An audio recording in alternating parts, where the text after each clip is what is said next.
2025-এ তারা যে একটা গল্প বা একটা শিক্ষার ভিতরে কি কি দিচ্ছে তার একটা নমুনা কেউ একজন লিক করেছে, এবং এটা আসলে যে তাদের মধ্যে আছে সেটা আমরা কনফার্ম করেছি। তো সেখানে আমি আপনাকে পড়ে শোনাই যে একটা গল্প তারা দিয়েছে, এটা আপনারা সব অনলাইনে পাবেন। গল্পটার নাম হচ্ছে গার্ল বাই জামাইকা কিন কিনকেইড, মানে মেয়ে গল্পটার নাম। তো গল্পটার এখানে অনেক সুন্দর সুন্দর কথা আছে, তার মধ্যে আমি একটা পড়ে শোনাই যেটা পড়তে আমার ভালো লাগছে না। মা তার মেয়েকে বলছে, এইভাবে রবিবারে হেঁটে যাবে, Sundays try to walk like a lady and not like the slut that you bent on becoming. এটার মানে হচ্ছে এইভাবে, মানে রবিবারে ভালোভাবে হেঁটে যাবে যাতে করে তুমি যেই খানকি না সেটা হতে চাও তুমি যেটা সেটা সেটা না হতে পারো। এবং এই গল্পে এই ওয়ার্ডগুলি, মা মেয়েকে খানকি ডাকছে, এটা মানে বারবার আসছে। গত বছর তো শেখ হাসিনারে প্রচুর গালাগালি করছিলাম যে বইয়ের ভিত্তে হোলা হুনমারবে সমিতি করছে, হোলা কেন মান্য হয়ে যায়, মান্য কেন হোলা হয়ে যায়, কনে কার লগে হতে বহুত রকম আলোচনা সমালোচনা করি।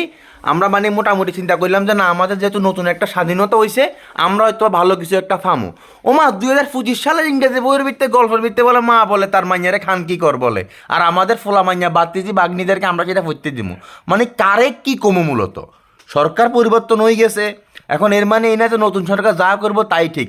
যদি কোনো সরকার ভুল করে আমাদের সেটা নিয়ে আলোচনা সমালোচনা করা আমাদের গণতান্ত্রিক অধিকার, আমরা সেটা করতে চাই, আমরা সেটা করতে পারবো।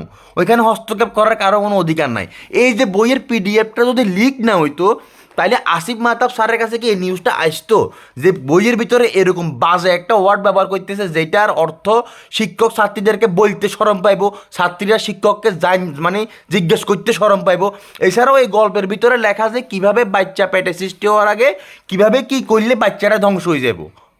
মানে এটা কি আসলে ঠিক কতটুকু গুরুত্বপূর্ণ এই জিনিসগুলা বইয়ের ভিতরে আলোচনা করা, বা কতটা প্রয়োজন আসলে এই জিনিসগুলা, কেন দরকার এই জিনিসগুলো, আমার তো মাথায় ধরতেছে না। আগে না কইতাম বলে আমরা ভারতে শেষ করে দিছে, ইন্ডিয়া শেষ করে দিছে, শেখ হাসিনা শেষ করে দিছে, এখন আমরা কারে কইতাম? এই নাইলে যদি কারোর যদি না বলি, তাহলে এই গল্পগুলো এই বইয়ের ভিতরে কিভাবে আসলো, কেন অ্যাড হইলো এগুলা মূলত? এই গল্পের যে লেখক সে একজন নারীবাদী লেখক। আসিফ মাহতাব স্যারের মানে বক্তব্য থেকে শুনতে পারলাম আর কি, সে একজন নারীবাদী লেখক। ওইখানে আসিফ মাহতাব স্যার সহ আমাদের দেশের বিজ্ঞ আলেমরা কথা বলার কোনো সুযোগ পাইলো না, ওনারা জানলো না, ওনাদের অগোচরে যদি লিক না হইতো এটা পাবলিশড হয়ে যাইতো।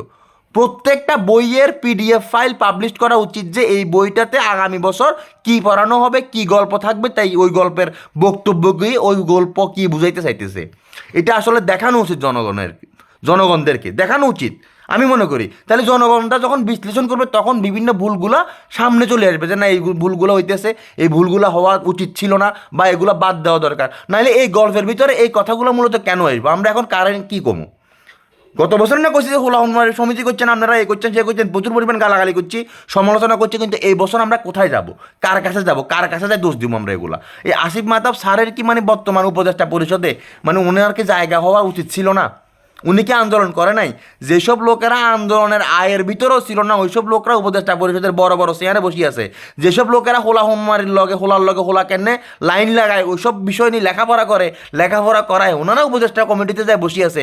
অথচ আসিফ মাহতাব স্যারের মতো এরকম আমার হিসাবে, আমার দৃষ্টিকোণ থেকে এরকম একজন শিক্ষিত লোক, ইসলাম মাইন্ডেড লোক, মানে আধুনিক বৈজ্ঞানসম্মত লোক আমার হিসাবে বর্তমানে ওই আন্দোলনকারী মানে ব্যক্তিদের ভিতরে আর কেউ নাই। ওনার তো ওই জায়গায় উপদেষ্টা পরিষদে একটা জায়গা থাকার দরকার ছিল, উনি তাইলে হয়তো ভালো কিছু করতে পারতো। আপনাদের কাছে কি মনে হয়, উনি যদি ওই পরিষদে থাকতো, ওই মানে ওই পর্যায়ে থাকতো, এই ভুলগুলো কি হইতে পারতো? কারণ বাকিদের চোখে তো কুত্তা আসলে মুতি দিছে, যার কারণে তারা আসলে দেখে না। তারা ওই যে সেন্ট মার্টিনে আসলে মূলত নিরাপত্তা দেয়, নিজের ঘরের পাশে যে মানে মানুষ মরি যার ওইটা নিরাপত্তা তারা দিতে পারেন না। বইয়ের ভিতরে কি আইয়ের না আইয়ের তারা হয়তো জানেই না, তারা হয়তো জানেই না, তাদের এটা নিয়ে কোনো চিন্তাই নেই। নাহলে বলে দিছে যে একজনের কাছে সারে দিছে, তো যাবার লাগে তার ঢুকাই দিয়ে সামনে বছর এটা সারে দিস। নাহলে এই ভুলগুলো কেন হবে ভাইয়া?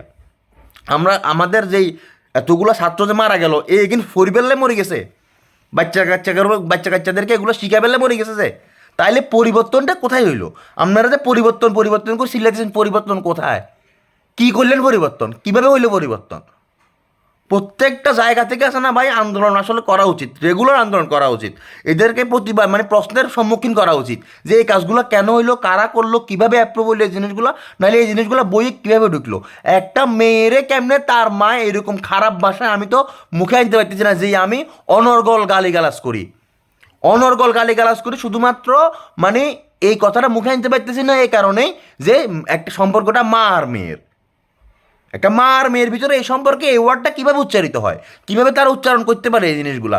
একটা মা চায় যে কীভাবে তার সন্তান উপরের দিকে যাবে, ডেভেলপড হবে, ওইখানে কীভাবে তার মা তার সন্তানকে বলতে পারে যে কী করলে সন্তান সৃষ্টি হওয়ার আগে সন্তান নষ্ট হয়ে যাবে। মানে আমার আসলে মাথায় ধরল না। আপনাদের কাছে কি মনে হয় যে বর্তমান শিক্ষা ব্যবস্থা আসলে কি পরিবর্তন করা কতটা জরুরি? আপনাদের কি মতামত?